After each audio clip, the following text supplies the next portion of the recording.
What's up, everybody? Today we're going to be going through part 2 of my Rogue Guide series for the Burning Crusade Classic. And this is the 2026 version that we'll be releasing in February. After doing some testing on the PTR, I decided to come up with a gear guide based on what's worked for me, and then also talking to some players that are better than me as well. I always like to get at everybody else's opinion, and this is what I feel like is working right now, and particularly on Horde. I'll talk about different options that you have as well, but this right now is what I see as the best in slot option as a rogue in 2v2 for Burning Crusade Arena. So first off, we're going to start with the helmet. You're going to try to go for the Gladiator's helmet. You're going to get 34 attack power and 16 hit rating as your enchant on there. And that is called the Glyph of Ferocity. So in order to get the Glyph of Ferocity, you need to be revered with the Cenarian Expedition. Now, in your meta slot for your helmet, I like to go with the Swift Skyfire Diamond. And that's going to give you attack power and minor run speed increase. And it'll require you to have 2 yellow gems and at least 1 red gem through all of your gear sockets. Now, for the red gem, the big thing we want to do here is stack attack power. You have multiple different options for attack power gems, the base one being the 16 attack power. There is a 24 attack power and a 20 attack power gem as well. So my personal opinion is not to use one of those on the helmet, because at some point you're probably, at least on Horde, going to want to be using the engineering goggles that come out in the next phase, or potentially even using the stealth detection goggles in the first phase. So those are called the hypervision goggles. So they're an on-use ability, increase your ability for stealth detection. That's very helpful in Horde, especially when you're playing a lot of Alliance human rogues. The opener's really big in Burning Crusade, so important to not get sapped and important to get saps off. Now, going down to the neck piece, you have a few different options. I think the biggest thing to note here, you'll see consistently throughout my gearing, is PvE gear can be really good in Burning Crusade. In particular, you really want to make sure you have at least your 4 set bonus on PvP gear. And then outside of that, sometimes it's better to get the raw stats that you get from PvE gear. Now on the neck, I'm going to go with the Worgen Claw necklace, and that drops from Karazhan. Choker of Violent Tench is also a great option you can get with 25 Badges of Justice. So, reason I decided to go with the Worgen Claw necklace is I just felt like it's a little bit stronger than the Choker of Vile Intent. Up for debate. Now, shoulders. We're going to go with the Gladiator's shoulders. These really are what I see as the only viable option here. And I chose to go with the Greater Inscription of Vengeance, which gives you 30 attack power and 10 crit on the shoulders. That's going to require you to be exalted with the Aldor, which most people are not going to have right away. So there'll be some other options out there to consider for initial shoulder enchants. Now for gems, we're going to go with attack power. We're going to use that 24 attack power gem that I mentioned earlier. That's called the Crimson Sun. You can only use one of those, unique equipped. And for the yellow slot here, some people will stack attack power. I like to be able to get the actual bonus of 3 resilience there. So I went with the 10 attack power and 5 crit gem here, that is also a unique equipped, called the Inscribed Ornate Topaz. And that you can get through honor points. For the cape, a few different options for the cape. I feel like this one is the best. It's called the Drape of the Dark Reavers. Drops in Karazhan. Another one that's good from Magtheridon's lair is called the Cloak of the Pit Stalker. quite a few good options as well. When you look at the Blood Knight Warcloak, that's solid too. And for that, I'm going with improved stealth. So improved stealth is going to increase the stealth effectiveness. For chest, we're going to go with the Glad chest, attack power gems, and then also, in this case, you could stack all attack power here, or you could go with a orange gem that gives you attack power plus crit, which I've done.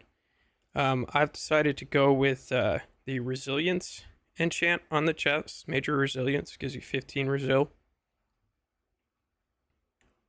The gems being the bold ornate ruby, which gives you 20 attack power. That is, again, a unique equipped. The regular 16 attack power, which is called the bright living ruby. And then on this one, for the orange, also a unique equipped. It's called the deadly fire opal. Tabard, doesn't matter. Wrists, you're going to get the PvP wrist. For Horde, it's called the Generals. I believe it's called Marshals for Alliance. And for Rogues, it's always going to be the General or Marshal's leather name item, right? Whether it's bracers, belt, boot. And I've put a 24 attack power enchant on here. That is called Enchant Bracer Assault. And for the bracers, in order to get the set bonus, I've put the resilience gem on there, the 10 resilience gem, and that gives me the socket bonus of another 2. Now for your main hand weapon, the best option that you have is Spike Blade. You're going to want to make sure that you have a slow, hard-hitting main hand weapon. And then you also really want to stack attack power. So Spike Blade is definitely the best option that's out there. It drops from Karazhan, from Nether Spite. Might be kind of difficult to get initially. Another option here, Hope Ender is solid. You could also use the PvP main hand, or if you go blacksmithing, you can create the Dragon Maw. And Mongoose is the enchant you want to get on your weapons. For the offhand, okay, so offhand is going to be very fluid for rogues. And the reason for that is because of Shiv. When you're playing as a rogue in Arena, one of the biggest things is you want to make sure that you stack up wound poison on your target. So, rule of thumb is your main hand, you should always have wound poison on. Your offhand, generally, you may start with crippling poison on there, and then create a macro to swap your offhand to a offhand weapon that has wound poison on it once crippling's been applied. And you'll be casting Shiv and hitting the target until you get to 5 stacks of wound poison. The offhand that has crippling poison. There are some scenarios for using other poisons, but that's the basis of it. Now, in offhand, I like to go with the Bone Cracker. The other options you have are the Shiv. So usually what I'll do is I'll have 3 different offhands I use. By default, I'll start with the Bone Cracker. I'll use the Shiv to apply my wound poisons. I'm going to use the Gladiator Shiv when I'm shiving, and that's going to have a Mongoose enchant on it, and it's going to have crippling poison on it. And then I will use the sword called the Quick Blade as my third one. And what I use the sword for is I actually put a weapon chain on the sword. And the reason for using the weapon chain is to counter, it's not the steel, it's called adamantite weapon chain. Here it is. It's to help you against warriors from disarm. Now for gloves. You're definitely going to want to go with the Gladiator's leather gloves, and the reason for that is because it's going to give your deadly throw the ability to interrupt. So you have a ranged interrupt once you get the gloves. Enchant wise, there's really two options. You could either go with Assault, which gives you 26 attack power, or you can go with 15 agility. For belt, General's leather belt is definitely what you probably want to go with. Another option, though, could be the Girdle of Treachery. This is very strong as well. Death Dealer is also a good one. You have a few different options here. Personally, I'm going to go with the General's leather belt, but you can pick other options. For your legs, I think by far the best legs are these Skulker's Greaves. And they have 3 slots in them. So you don't really necessarily need to get a blue socket in there. I would just stack 3 different red gems in there. In this case, I've done attack power. And then for your leg enchant, you're going to want to get this Nether Cobra leg armor, which comes from leatherworking. Cobra hide leg armor is also good. Now your boots. You can choose to go with a variety of options for boots.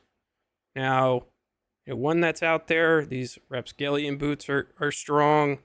Another one that you could go with is here, these Shadow Step Striders, also an option. You can go with the General Leathers boots, the PvP boots. The reason I've decided to go with these Master Treads is because, one, I like the hit rating. It's got solid attack power, but it increases your stealth effectiveness by 1, which is big. Now for enchant, a few different options depending on what you do for your meta gem. Since I have increased run speed on my meta gem, I'm using Sure-Footed here, which is going to increase my hit rating, and even bigger, it's going to give me a 5% chance to resist roots and snares, which is great versus druids. For your rings, in PTR, you have the ability to enchant +4 stats on your rings. It doesn't give me the option for that here. So, in this case, I would maybe add striking. But if you can get +4 stats on your rings, do that. There's definitely there's a wide range of ways you could go with the rings. I've decided to go with the Garona's Signet Ring, which drops in Karazhan. Ring of 1,000 Marks is good too. This one is good as well. You definitely have options for rings. But I've decided to go with Garona's and the Ring of Recalcitrant, I believe is how you pronounce that. And the Ring of Recalcitrant, where does that drop from? Ring of the Recalcitrant. From Megtheridon Slayer.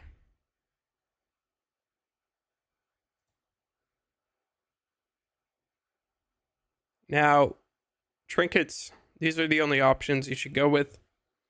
You're going to want to be a jewel crafter for sure. This way you can create the Night's Eye Panther. 100% should be using that. And then your PvP trinket medallion of the Horde. Now for your thrown weapon, you'll use the Gladiator's War Edge. Now the reason I decided to go with the gear that I have here, if you look down here, and there's some slight differences in this from the actual PTR game versus what I'm seeing here, but this is a good rule of thumb. Your hit chance. So, hit chance, you want to be around 4% in PvP for melee. The reason I'm at 8%, rogues have a talent that's called Sure-Footed that they spec into. Or, I'm sorry, Heightened Senses. Rogues have a talent called Heightened Senses that they spec into. And when you put 2 points in there, it reduces the chance you're hit by 4%. So, when you're fighting a rogue, if you have 8% hit chance, that then is going to make it so you make up for that extra 4%.